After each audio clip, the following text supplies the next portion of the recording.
Hey guys and girls, hope you're having a wonderful week. I don't dive well, but I really like wearing a dive watch, pretending that I'm a cool diver or surfer. Now after I said that, let's get down to the quirky Aquastar diver of the 1960s. So I first saw this watch when a vintage watch dealer put this thing on a table at a dinner. It's rugged, it's luminous, with a sharp case, and that's really how I want a vintage dive watch to look. And the name, Aquastar, that's gotta make you say cute. It's kinda cute, in the sense that it's not a monstrously huge dive watch. It's well proportioned and sized perfectly even for daily wear. Rolex Sub, the period equivalent of a dive watch, of course has gone astronomically crazy in its prices, especially the vintage ones. This Aquastar, however, is still quite cheap. You can pick it up for several $100. This is absolutely dumb if you think about it in context. It's a dive watch from the 60s with a two-tone dial and a very iconic case. The case design was also used in the first Pro Diver by Seiko, the 62 MAS. To me, this case has all the cool design cues of the 1960s dive watch.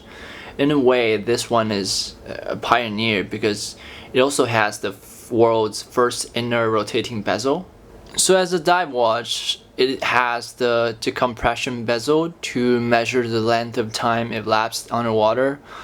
The Aquastar was trying to solve the concerns that moving bezels accidentally underwater when divers move and knock things around. The way to operate the bezel, however, is very weird in this case. So you move the crown backwards and forwards to adjust the inner bezel.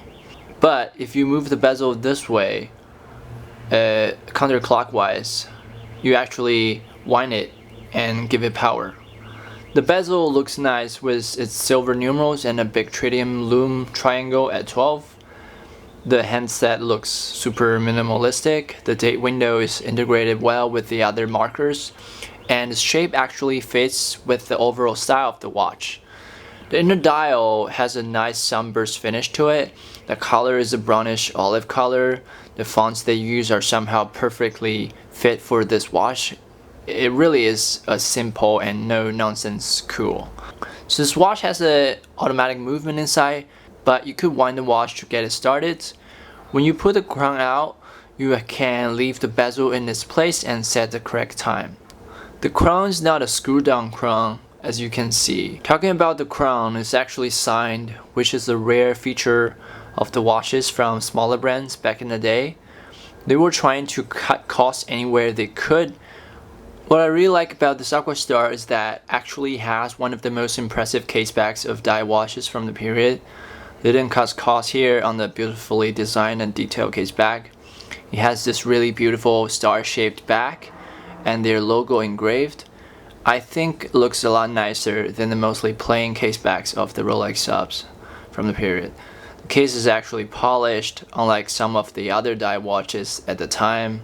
This watch also has a really nice thermometer attached to the strap, adding to the wonderful diver's charm. So it really transports you to a different lifestyle. This quirky little Aquastar takes you to the beautiful French beach of Nice, sunbathing and enjoying the big waves. It's a sunny day watch. It's a very happy watch. I don't want to ruin things for fellow watch lovers, but I actually feel like this kind of good package is too undervalued at several $100. Money aside, this design is quintessentially 60s, and it's just like a vintage French work jacket. It's a classic. So that's today's video on the Aquastar Diver from 1963. We'll see you next time.